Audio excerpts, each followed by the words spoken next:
Good afternoon. It's Friday the 30th of October 2020, just after 1 o'clock. Welcome to UK Column News. I'm your host today, Mike Robinson. Joining me in the studio, Patrick Henningsen from 21st Century Wire. Welcome to the programme, Patrick. Great to be with you, Mike. Well, we're starting straight away with REACT. Well, here we are. REACT, what does that stand for? The Real-Time Assessment of Community Transmission. And there's a new study out. This is the latest results from Imperial College London and Ipsos Mori. Different to the results that we were talking about on Wednesday. This is a different study. Well, these are the key features. 128 people per 10,000 were infected in England, up from 60 per 10,000 is what they're claiming. They're claiming the virus is doubling every 9 days.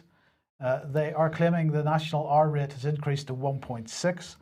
And they're saying that the prevalence was highest in Yorkshire and the Humber, and that the percentage of people infected aged 55 to 64 increased more than threefold. So there you go. That is what they're claiming from their survey of a few thousand people. I can't remember exactly what the number was, but apparently these figures reinforce the need for everyone to follow their local COVID alert level rules.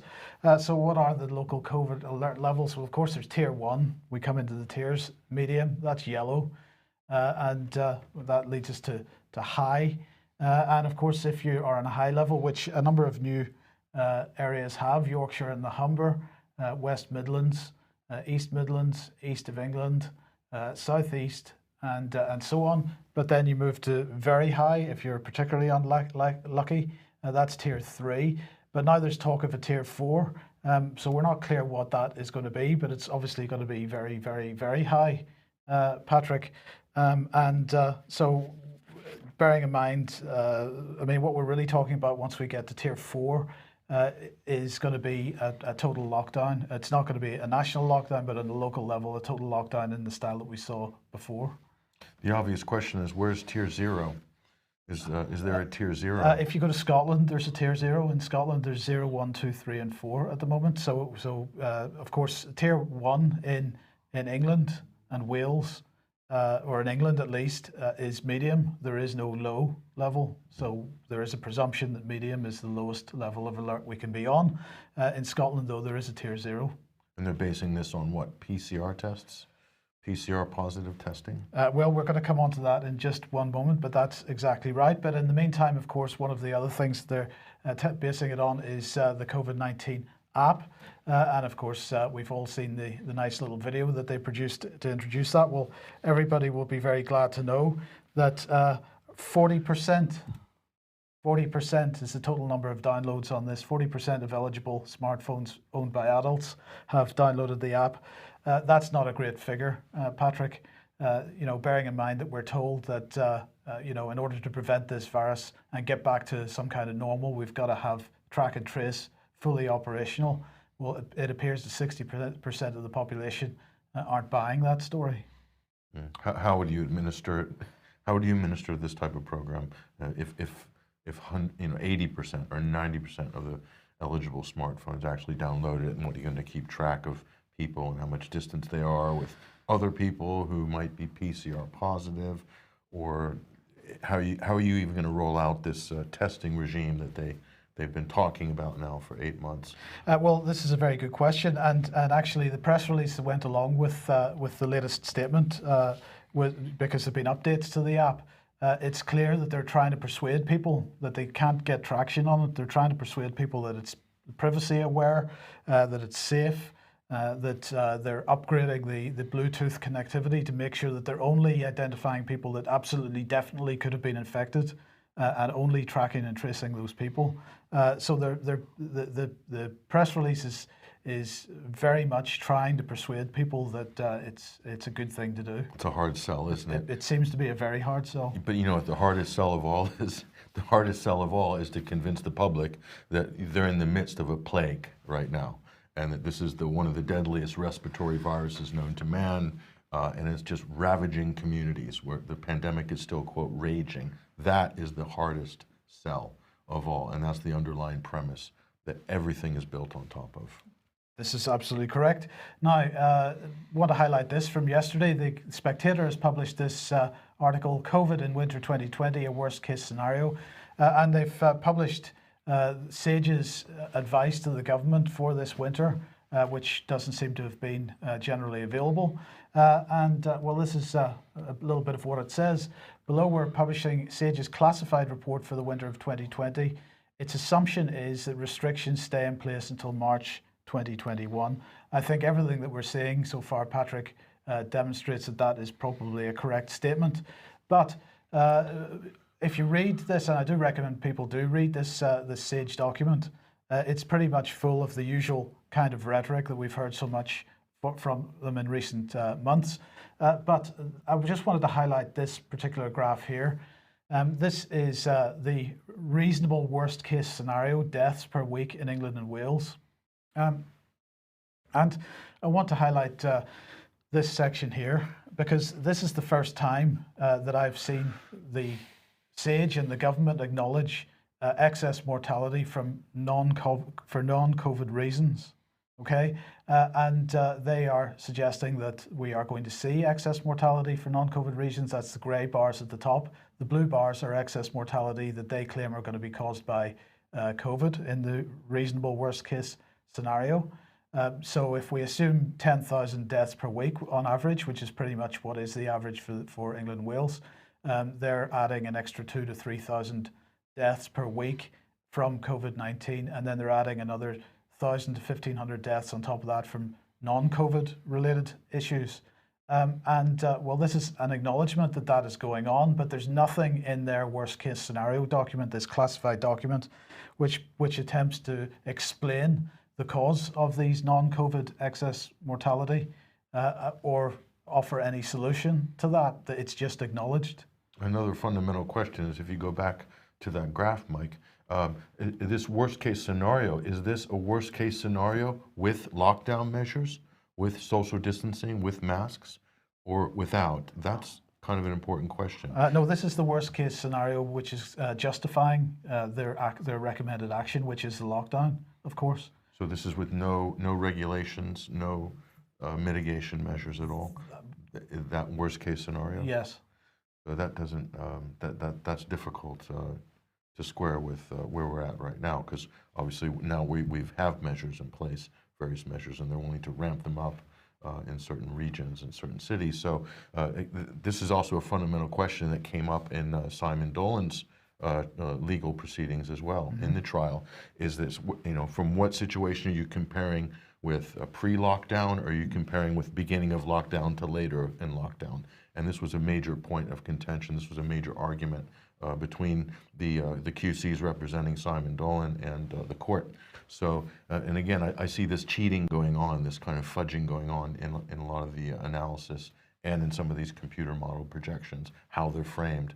And so that's kind of a basic thing, but it's something that people aren't really looking at. But it does change the whole picture completely when you're making comparisons. Well, it does, and the point that I was making on Wednesday's program, of course, is that they're constantly moving the goalposts with respect to what with respect to the data itself. So it's very hard to compare apples with apples if you're looking at something, hospital occupancy in 2020 to 2021, and compare that with 2019 to 2020 or 2018 to 2019. It's very, very hard to find that data that is in a comparable form. It's really tricky. But now, one of our viewers, and thank you very much for this, wrote to his MP, which is Jeremy Hunt, to ask about false positives. And of course, false positives, a large part of the number of cases that we're seeing at the moment, because of course, positive result is a case, whether it is actually results in hospitalization or not.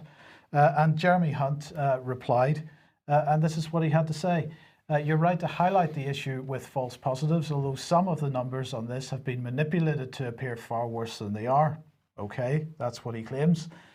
Increasing testing on the whole community wouldn't lead to more restrictions, it would reduce the need for them. Is that happening?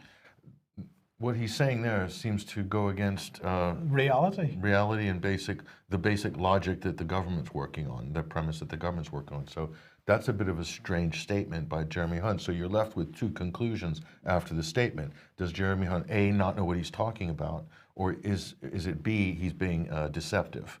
So it has to be one or the other, because what he's saying there doesn't actually square even with what the government is saying and doing. Absolutely. So increasing testing to the whole community wouldn't lead to more restrictions. It would reduce the need for them. Only those who have tested positive and had a confirmatory second test would need to isolate. And then he said the rest of us would be free to go about our daily lives as normal, in as normal way as possible. Well, he's claiming that, but I don't see any evidence of that actually being the case. And indeed, in a normal world, although it should be the case, but the government denies that it would be the case. But Public Health England is publishing documents like this, Understanding Cycle Threshold in SARS-CoV-2 RT-PCR Tests, a guide for health protection teams. And I just want to highlight a little bit of what this says. It basically says exactly what we've been reporting for a number of weeks. A high cycle threshold indicates a low concentration of viral genetic material, which is typically associated with a lower risk of infectivity. A single CT value in the absence of clinical context cannot be relied upon for decision-making about a person's infectivity. And this, of course, is the point that Jeremy Hunt has just made. You need a confirmatory test. Right. How many people are getting those? None, as far as I'm aware, unless you're in a hospital setting already. Exactly. So what does that mean? That means that the PCR test is not a diagnostic test. It's not a diagnostic test. There's your proof right there. But actually, we've been reporting on this for months, actually. And so has a number of other now reputable media outlets. Maybe not reputable before this crisis, but now reputable media outlets have also reported the same thing. So we see the government slowly, quietly catching up on some of these things in the background, but yet the frontline ministers are really sticking to their guns. And these chief science advisors who are supposed to be the experts in the science, they're still working on March 2020 narratives and discovery of data and the science. So that's interesting. Still behind on the front line, Mike. The back line's kind of got it now, but the front line haven't got it yet. Not quite yet. Now we've had a question in from a viewer, and this is it. Is a hedge fund called Greensill funding NHS pay? The answer is no, and I'm going to explain why that is. So here is Greensill's website. Making finance fairer is what they say it is all about. And as you can see at the bottom, welcome to the real-time pay revolution. But this is the key brand name here, earned.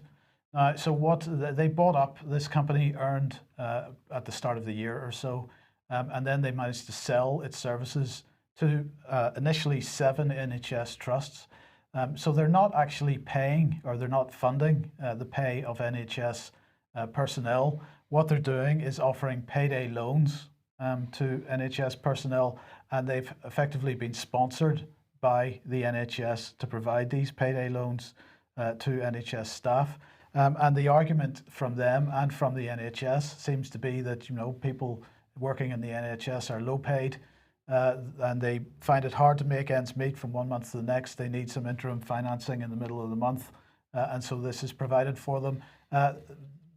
Greensill claims that this will be provided free of charge to NHS workers now and forever, in fact, although I believe the NHS is having to pay a little bit for it. So that's what it is. It's not that they're funding salaries, it's that they are providing payday loans to staff. See, this is a bit strange, Mike, because we're told that the government conjured up, $100 billion out of thin air for NHS testing not long ago, right? Well, that's what they were going to do. I think they've dropped that. This is Operation Moonshot you're talking about. Yeah, they've dropped that. The money was there, wasn't it? And now we're told NHS workers don't make enough to live on. This is a problem here. We have hundreds of billions of dollars available. Rishi conjured up, shook the magic money tree, but there's not enough money for the nation's heroes, the people we all had to go out and clap for the first couple of months of lockdown. Not enough money to give them a living wage. And they need payday loans. That seems to be the argument. That's interesting. So now that's been going on for a number of months. So thank you to the viewer that sent the question. I'm happy to, hopefully we've cleared that up anyway. So let's move on to this then. Police. Police, 6,000 new recruits. You'll be glad to know, Patrick, because if we're going to enforce COVID lockdowns, we need more police. So the government, of course, is in the middle of a campaign to recruit 20,000 additional police over the next 3 years. It's apparently ahead of schedule, with 6,000 new officers joining up to the end of September. And 1 year on from this campaign launch, 5,824 is the actual number for England and Wales. And that means that, as I say, things are ahead of schedule. This is what Priti Patel had to say. But before you advance this, Mike, look at this image here. You've got one female police officer in the back line. She doesn't have her pandemic mask on properly. The nose is out. And then the woman on the front, I believe it's a Muslim policewoman? Looks like it. With a truncheon over her shoulder? Yes. And she's not wearing any mask. No. So this is just a wild image, isn't it? It is. It's fantastic. So that's that. Priti Patel said this: I would like to extend my gratitude to the new recruits for joining the police and being part of this heroic national effort. So the heroic national effort, of course, is all about stepping up enforcement against those flouting rules in place to help stop the spread of coronavirus. So that's what they're all about. I'm not certain now whether the Ministry of Defence Police are part of this recruitment process or whether this is additional to this recruitment process. Now, just to clarify, Ministry of Defence Police is a civilian police force. It's not the Royal Military Police. This is a civilian police force. It's supposed to be sort of policing MOD institutions plus nuclear power stations and this kind of stuff. But they have some specialised units. And this tweet that they pushed out, that date is incorrect, that they pushed out yesterday or the day before. Are you a serving police officer looking for your next challenge? Join our operational support unit and you'll be trained in the use of firearms, public order tactics, police search and more. Left policing no more than 3 years ago, you may also apply. So they're trying to encourage people that have left the police within the last 3 years to get back in touch. Now, this is the graphic that went along with that tweet. So it's pretty clear what it is that they're selling here and the type of role that they're selling. And so just to let you know what this is about, the operational support unit role includes protester removal by the use of cutting equipment and where required at height, and also have a level 1 public order and radiological protection capability. Recruitment is ongoing until further notice. So it's not clear how many people they're actually looking for, but they certainly don't have any end point in mind for recruitment. But what they're describing there, level 1 public order, it absolutely looks like the main focus of the recruitment within the UK police at the moment is for public order. And as the general press release was talking about, stepping up enforcement against those flouting the COVID rules. Which includes, of course, the protests in Trafalgar Square and other places, and maybe perhaps at the Cenotaph next weekend.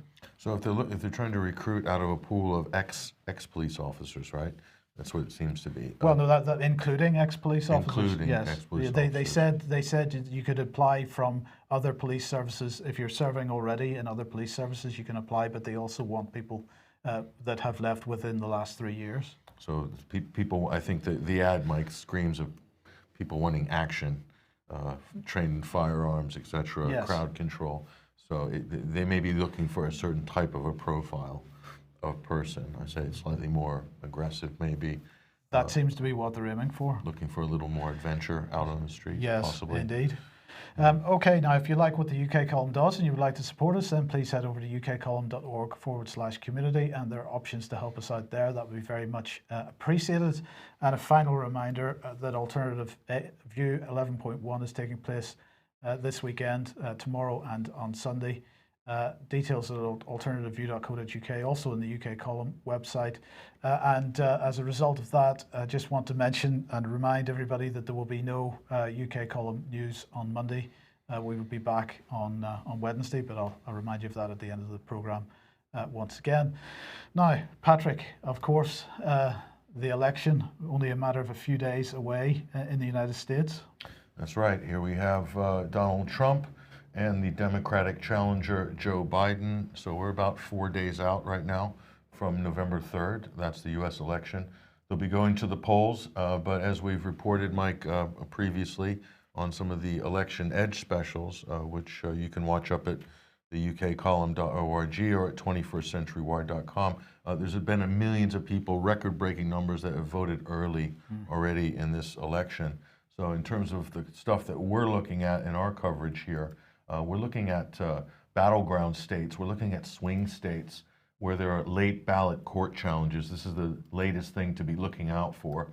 So there's challenges, legal challenges going all the way up to the Supreme Court with North Carolina. Are these state Supreme Courts, or is this the federal Supreme Court? This is the federal Supreme Court, right. yeah. So the Supreme Court has been asked to review challenges made at the state level or regulations put down at state Supreme Court levels by different parties.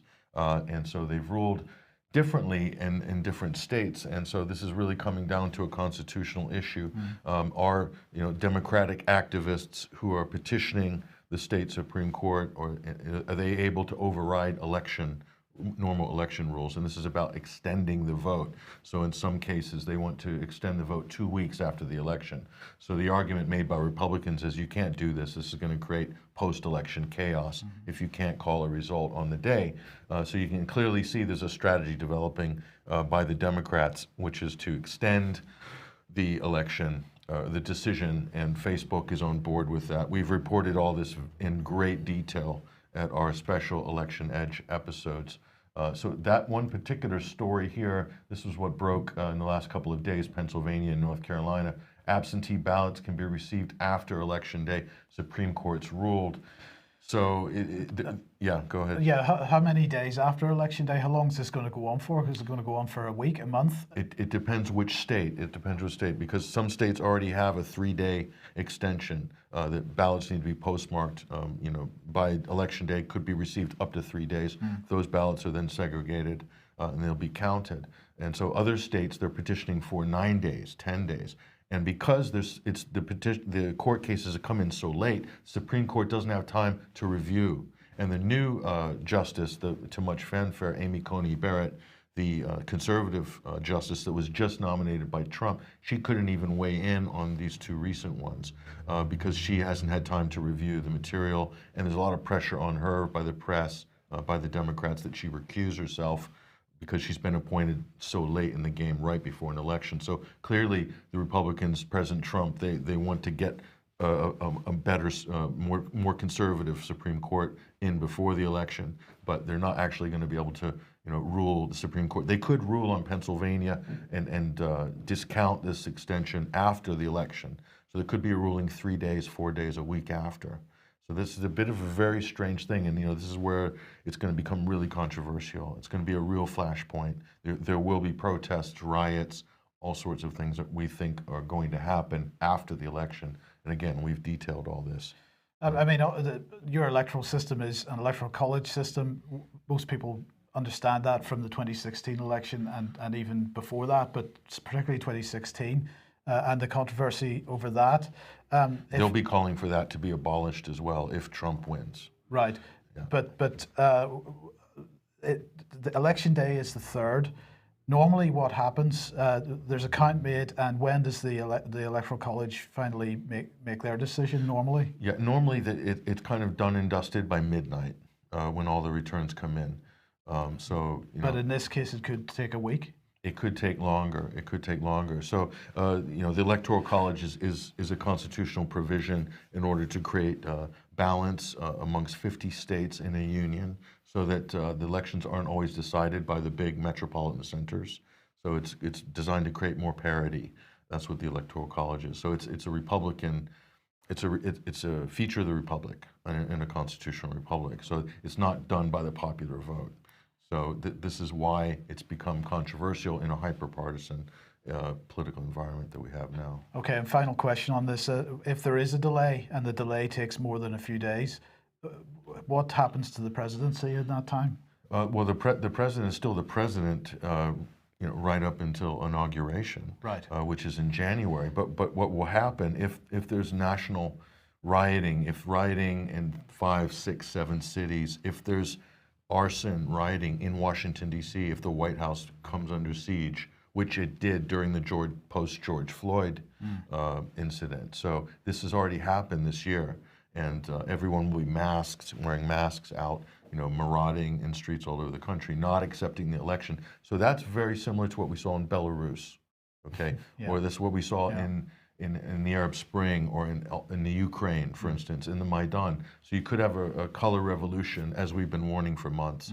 You could have a color revolution type thing engineered in the U.S. right after the election. And so the idea would be to create as much chaos and disturbance and disruption that it becomes a national media and a global media story. And then there'll be calls for the president to step down. And God forbid if any of the peaceful protesters, dies, or someone gets shot, or a young person or something is hurt, then it becomes a martyr situation. And then, it just becomes an emotional story, and another kind of George Floyd times 10, because you have the weight of the election on the back of that. So. And we had reports yesterday, the day before, in Pennsylvania, of explosives being found in the back of a van from some of the local media. Now, by explosives, the reports were suggesting sticks of dynamite, but that's implying things moving in a very bad direction. Well, if you add any incident like that into this mix, it's really volatile, to say the least. I mean, who knows? Anything. I mean, all bets are off at that point.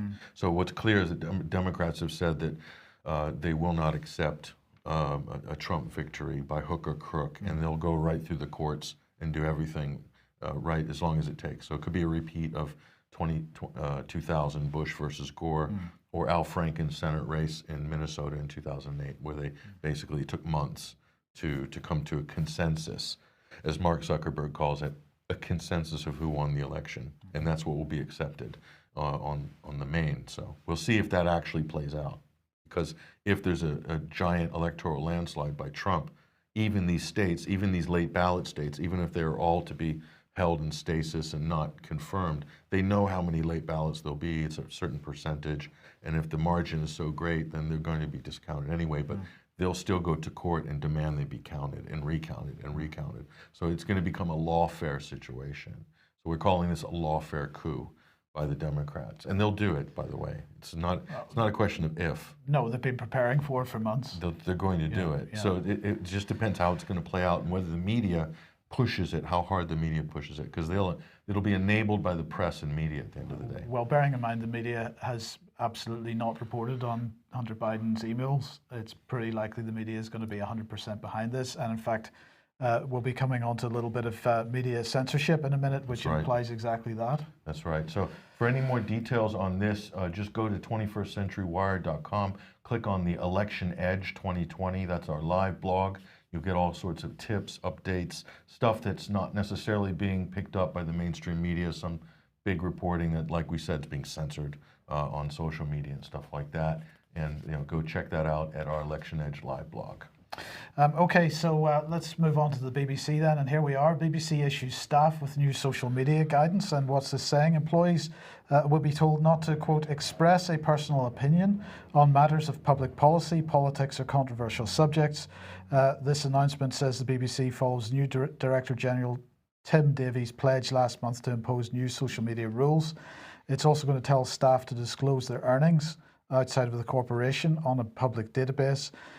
They said that they considered impartiality in the context of public expressions of opinion, taking part in campaigns and participating in marches or protests. This is what they've considered, and that the new guidance will apply to staff whether they're using online platforms professionally or personally. So you're not allowed to have an opinion, a personal opinion, Patrick, if you're working for the BBC from now on. Sounds a lot like Pravda during the Stalin regime, doesn't it? What can you say? What's the difference between working for the Chinese state media and working for the BBC? I mean, even RT, the Russians, they allow their journalists to have whatever opinion they wish. Well, yeah, to a degree, I imagine. There must be a company line, but at least they're allowed to sort of freewheel a little bit on social media, and they do, by the way. I wonder, are the BBC concerned that there perhaps some journalists working for them are reaching other conclusions in the editorial line? But anyway, we were talking about censorship in the press with respect to the US election, and this is quite a a staggering development here, in a sense, because this is Glenn Greenwald on his own blog, my resignation from The Intercept. And this is what he had to say. Today I set my intention to resign from The Intercept, the news outlet I co-founded in 2013. The Intercept's editors, in violation of my contractual right of editorial freedom, censored an article I wrote this week. And can you imagine what the subject was? Yeah, we know what it is. Hunter Biden's emails. That's right, yeah. So, you know, that's incredible. Glenn Greenwald, the founder, co-founder of The Intercept, co-founded it to sort of get away from censorship. And it was written in his contract that he wouldn't be censored, and they went and did just that. They did censor his article during an election cycle. So this is happening in so-called, you know, alternative outlets, although it's a well-funded, slightly corporate outlet, but it's not, you know, mainstream, but still, even there, there's these censorship protocols that are coming in, very partisan, very much in line with what Silicon Valley wants. So we will have a link to his resignation statement under in the description for this video on YouTube, and also on the UK Column website shortly after the programme. So I do recommend people go and read this in full, because actually many of the points that he's making are points that we've been making and criticisms that we've been making of the mainstream media for a very long time. Essentially, he's saying that The Intercept has, as you say, moved from being this organization, which is supposed to be anti-censorship, to being just another mainstream media outlet with the same types of censorship that everywhere else. And embed with the intelligence community as well. So it is worth reading the full statement just to get a feeling for where he's coming from. And I think I agreed with most of what he had to say. It's a great tome that he's written. Unarguably, it's a fantastic piece. Yes. So, what's going on with the Labour Party, Patrick? Well, it's finally happened, Mike. They've done the deed that they've wanted to do for so long. Here's Sir Keir Starmer. He defends the decision to suspend former Labour leader Jeremy Corbyn. There's Corbyn right there. That's the image of Corbyn, by the way, that's going around on all the media wires today. It's very fitting. He's kind of been silenced again. But Corbyn's been suspended from the Labour Party. There it is, ladies and gentlemen. So this is what happened. This is the organization, the EHRC, has found that Labour breached the Equality Act on 3 counts. That's Equality and Human Rights Commission. And also the Board of Deputies of British Jews says the report is a damning verdict on what Labour did to the Jews under Jeremy Corbyn and his allies. So pretty strong words there, Mike. Big claims, in fact. And we'll go a little bit further here. So in its referral of Labour to the EHRC last year, pro-Israel group, the Jewish Labour Movement, had insisted that the body had a duty to force the Labour Party to acknowledge that it had become institutionally anti-Semitic. That's a pretty strong imperative there, Mike, pretty strong directive there. So you can see the political machine here, the power involved in this. I mean, really bringing the party to its knees and really, you know, hanging its former leader in public, tarred and feathered, and kicked out of the party that he joined at the age of 15, I believe. So pretty incredible. Well, in his defense, this is what he had to say. There's a long statement here on Facebook, but we took out the important part. This is the offending article that apparently got Corbyn kicked out of the party that he loved and served for so long. One anti-Semite is one too many, but the scale of the problem was also dramatically overstated for political reasons by our opponents inside and outside the party, as well as by much of the media. Now, looking at that statement, Mike, who's going to really argue with that from a factual point of view? That's pretty much 100% true. Well, it is, and if you're looking at the situation objectively and without a political motivation.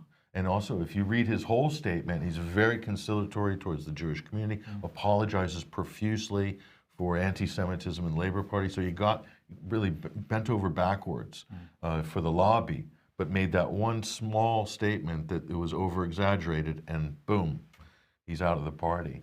So let's take a look at the organization here that delivered the fatal blow on behalf of the Jewish labor movement here. This is the Equality and Human Rights Commission. When I first saw this, I thought this was an EU organization, Mike, but just by its name, starting with E, and by its logo and everything, but it's not. This is a British organization. Stands slightly outside of government, I believe, or is it? It's a bit of a third sector. It is a bit of a third sector organization. Third sector organization. So the investigation into anti-Semitism into Labour Party, 17-month investigation, and in it they only found 2, quote, unlawful acts. And apparently, but this has been heralded as a great victory against anti-Semitism in the Labour Party. So this is what Jeremy Corbyn says in response: "I will strongly contest the political intervention to suspend me." He joins Chris Williams, former Labour MP from Derby, and people recently that have been kicked out of the party, high-profile members of the party. "I've made it absolutely clear that those who deny there has been an anti-Semitism problem in the Labour Party are wrong. I will continue to support a zero-tolerance policy towards all forms of racism." That's pretty much what he said his whole career, and it's pretty much what he's done his whole career. But he's been singled out and he's been targeted for special treatment. And so we've seen how this has been developing over the years. This is what Keir Starmer, current Labour leader, has to say. He says, "If after all the pain and all the grief and all the evidence in this report, all the evidence, after 17 months was only 2 unlawful acts, supposedly, there are still those who think that there's no problem with anti-Semitism in the Labour Party and that it's all exaggerated or a factional attack, then frankly, you are part of the problem and you should be nowhere near the Labour Party either." So that's the current Labour leader, his position, which really mirrors the Tony Blair position. It mirrors the Israeli lobby position. It mirrors everybody. So, And it would mirror the Tony Blair position because he is a Blairite. yeah. So in his defense, this is what Jeremy Corbyn says when he was being accused by Keir Starmer of being part of the problem. He says, "Of course I'm not. I'm proud to be a member of the Labour Party. I joined the party when I was 16. I've fought racism all my life, and I'll fight racism for the rest of my life," says former Labour leader Jeremy Corbyn. And he's been pretty consistent on that point from the beginning of this. Some might argue that he's been a little bit too, he hasn't come out swinging early enough, and that he's really a victim of his own weakness on this issue. So, and we can't go without showing Dame Margaret Hodge weighing in, of course, doing a victory lap here. Of Corbyn, she says, "He is yesterday's man. He is absolutely irrelevant. What we're looking to, thank goodness, is the present and the future." So this is clear that her mission was to get rid of Jeremy Corbyn. And this is clear in all her statements. That was the goal. That's what they wanted at the end of this, was not only that he lost the election, but he's out of the party completely. And so now we have a situation, Mike, where this is a potential Civil War 2.0 within the Labour Party, as if it wasn't already brewing before. Any of the Corbynites or loyal Corbynistas, they're going to really take this badly, I think. So this isn't, you know, Chris Williams was a high-profile MP, Mike, but he's not of the weight and stature of Jeremy Corbyn, who rallied millions, tens of millions of people to vote for the party in some of the most successful numbers in terms of Labour turnout, Labour votes in history. Yep. So, but moving on swiftly here, she says, suggesting that complaints of anti-Semitism are fakes or smears, as the EHRC points out, is an act of anti-Semitism in itself. Oh, it doesn't matter whether it's true or not. Yes, no, yeah, just any suggesting of it, Mike, as she said in her words here, that's an act of anti-Semitism. So skepticism or querying, a flood of accusations that are based on what looks like very spurious reporting and a lot of politicized machinery going on in the back rooms of the Labour HQ. That's questioning that or being skeptical or wanting more clarification is anti-Semitic. So that's interesting. So in the meantime, another victory lap here. Rachel Riley celebrates as Jeremy Corbyn is suspended from the Labour Party. She's, countdown star. I wasn't sure what she did for a living, but she's a person of note there. So she's earning her crust. And so let's take a look at the EHRC report here. This is the campaign against anti-Semitism. It's important to point out, Mike, that this purge will not end with Corbyn. It didn't end with Chris Williamson. It's not going to end with Corbyn. Take a look at this. The campaign against anti-Semitism said it has filed complaints to Labour about 16 other MPs. After Corbyn, they're going after Diane Abbott, Tahir Ali, Mike Amesbury, Apsana Begum, Richard Burgeon, Barry Gardner, Kate Hollern, Afzal Khan, Rebecca Long Bailey, Angela Rayner, Steve Reed, Lloyd Russell Moy, and Barry Sherman, and Zara Sultana, who's a very outspoken Labour. I think she's spoken out against lockdown. So, I mean, that's the full purge. That's the hit list that the lobby is after. And are they going to go after them? They want them out of the party. Where's it going to end? This is just an unbelievable thing. Yes. So this was actually warned about and detailed in 2017. And this is when we start seeing the clues of how this all came to be. This was an Al Jazeera documentary called The Lobby. This was made in 2017. And it really detailed, Mike, the plan out of the Israeli embassy to basically go after certain Labour politicians and to basically get them out, smear them publicly and flush them out of the party to transform the policy of the Labour Party, because they saw Corbyn as a potential threat, getting into power and being sympathetic to the Palestinian cause. And so this was all detailed chapter and verse in this 3-part investigation, which you can watch. I believe it's up on YouTube in some way, shape, or form, called The Lobby with Al Jazeera. But just going back, look at this, 2016, this is when we started to see clues about what was going on. This is a long campaign here. This was The Independent saying 75% of press coverage misrepresents Jeremy Corbyn. We can't ignore the media bias anymore. That's what they were talking about back in 2016. And things have changed radically, obviously, in the years that ensued. But we saw clues like this. This is people like Peter Mandelson coming out, and also Philip Collins here. Labour must stop trying to frustrate Brexit. So again, it was all about positioning or cornering Corbyn in advance of the general election. And so this was the end result here as well. Peter Mandelson slams Jeremy Corbyn and Keir Starmer for not acting in the national interest. And so dilly-dallying on opposing Brexit, or it's so it's the Blair Remain position. The object was to hamstring Jeremy Corbyn in advance of the national election, because previously he had said that he would respect the will of the people on Brexit, and then came the flip-flop. Yes. And that was really the death knell. And this was documented as well here. Crushed by Brexit, how Labour lost the election. This is how history is written. So this was the goal, Mike. If you imagine this, if they hadn't put the pressure on Corbyn to change his position on Brexit, would Boris had won? Maybe he would have won, but maybe not with the majority. But those the red wall in the north, would the story have been the same? That's the question. It is the question. I don't think it would have been.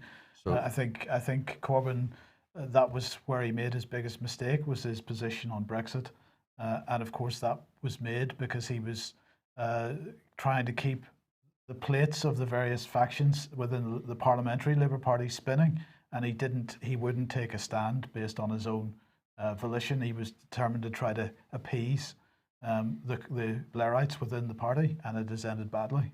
And Boris came in with a massive majority, a huge mandate, and so this has given the regime the power that is now exercising today. So I see all these things, Mike, as connected in a long continuum. They're not as separate incidents.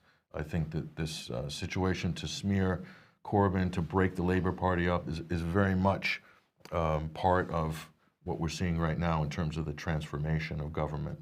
Transformation of the country. That is absolutely correct, and of course, many people don't like Jeremy Corbyn, but the fact is that as a result of all this, there is no effective opposition in this country. There's no political opposition to anything this government is doing, other than any opposition that the public provides, which there needs to be much more of. But there's no political opposition to what's going on with the Tory government at the moment. So even if you don't like the opposition, you still, in a healthy democracy, you need a viable opposition. Yes.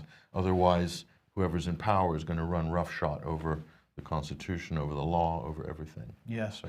Now let's move on to international stuff. And this is Neil Bush. He's the UK representative to the OSCE, and he was giving a statement yesterday on the situation in Nagorno-Karabakh.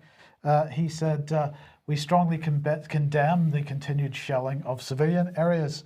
Now, this the full statement reads, the United Kingdom welcomed the most recent humanitarian ceasefire and were once again deeply disappointed to see that it is not being respected. We strongly condemn the continued shelling of civilian areas.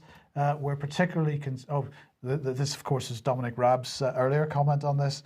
Continued reports of civilian casualties are a stark reminder of the impact that this conflict is having on innocent civilians. And the narrative, Patrick, that's being built by both Dominic Raab and by our representation in the OSCE is that this is particularly horrendous little conflict. It's affecting civilians. I wonder where we've heard of that before. Now, the issue here is, of course, that we've seen the import of Syrian fighters into Nagorno-Karabakh. They've come in under the auspices of Turkey. And the number that's been bandied about so far is 1,000 of them coming in from Idlib. And of course, the people that are in Idlib are all terrorists or terrorist affiliates. So 1,000 of these Syrian fighters have gone into Nagorno-Karabakh working for what's being described as a private Turkish security firm, but we don't actually know which firm that is at this point. And I'm telling you, those numbers are vastly underestimated because there are tens of thousands of these type of people in Turkey itself, not in Idlib, just right at their leisure in Turkey. Right. Now, the question is, how did they get to Nagorno-Karabakh? Well, they got to Nagorno-Karabakh because they were taken from Idlib to Gaziantep in Turkey, and they were flown from Gaziantep to Nagorno-Karabakh. They were taken from a particular training camp in Gaziantep, and I'm going to strongly suggest that it was this one. Because Boris Johnson in 2016 was in this training camp in Gaziantep promoting the white helmets, promoting the humanitarian aid that the Foreign Office was sending to the Syrian rebels, in inverted commas, at the time. There is a distinct British connection to this Gaziantep camp where these campaigners, shall we call them, have been flown through to get to Nagorno-Karabakh.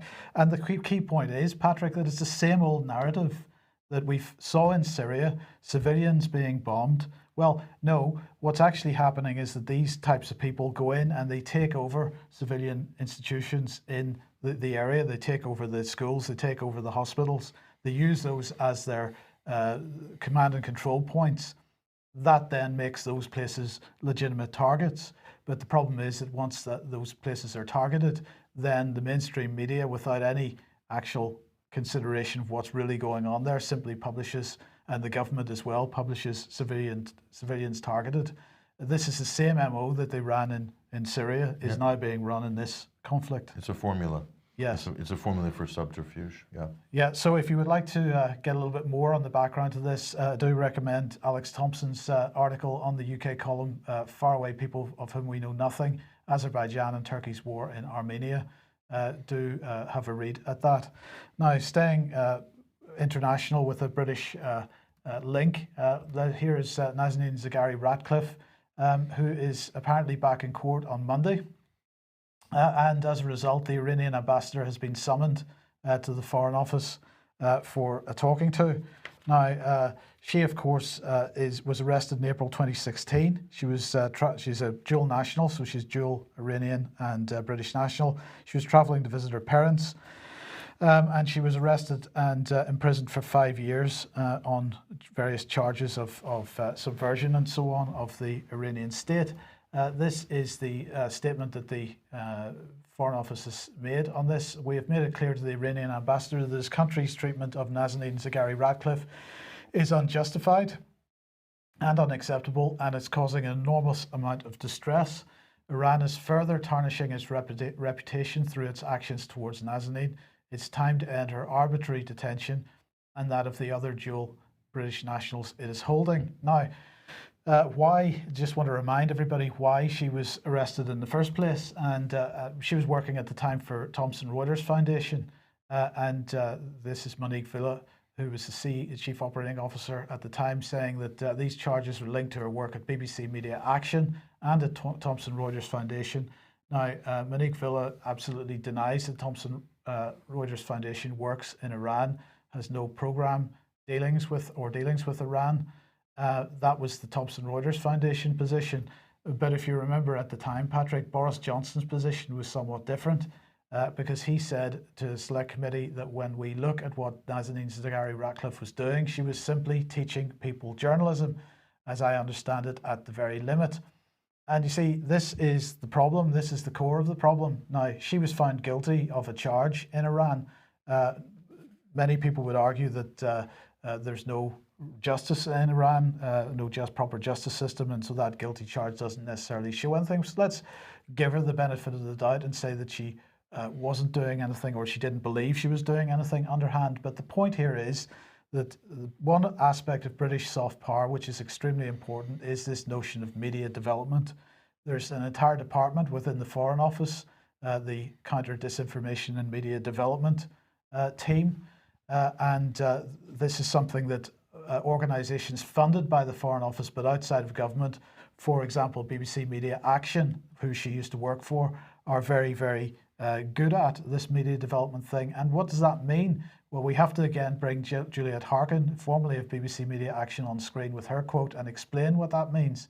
Because she said, with respect to Syria, that we, BBC Media Action, worked in 2004 with individuals within the Syrian ministry who wanted change and tried to get them to be the drivers of that. All media development work that has been done in Syria has, in my opinion, been predicated upon this idea that there can be change from within. You have an authoritarian regime, you find out who the reformers are, and you work and within that, and you work with them. And this is what media development is all about. It is about the subversion of national governments. It's about regime change. It's something that Britain has been putting a lot of money into over the years. It's something that Nazanin Zaghary-Ratcliffe was involved with through Media Action, the BBC Media Action, and also through the Thomson Reuters Foundation, because they do the same kind of work. And whether they were doing it in Iran or not, I can't say. They denied it, but the point is that that was the type of work that she was involved with. Boris Johnson suggested that she was training journalists. Well, when a Westerner goes into a country to train journalists, they're training them to provide Western-style journalism with a Western-style narrative. And we've seen what happened in Syria when media development work resulted in so-called Syrian journalists providing so-called stories to Western media, which reinforced the Western narrative for what was going on there. That's right. Yeah. So, I mean, to be fair, if you know her lawyers or whoever's representative is arguing that even if she was working for Thomson Reuters or BBC Media Action, she could have potentially worked in an innocuous fashion within the organization. But we have shown that some of these organizations are clearly involved in soft power subterfuge. There's no doubt about that. So that's something for her defense to argue and to make clear. But at the end of the day, you also have to understand that Iran views itself as being at war with the West. Mm-hmm. And the double assassination of Qasem Soleimani and Abu Mohandes at the New Year, just this past New Year, by the United States with the help of Israeli intelligence.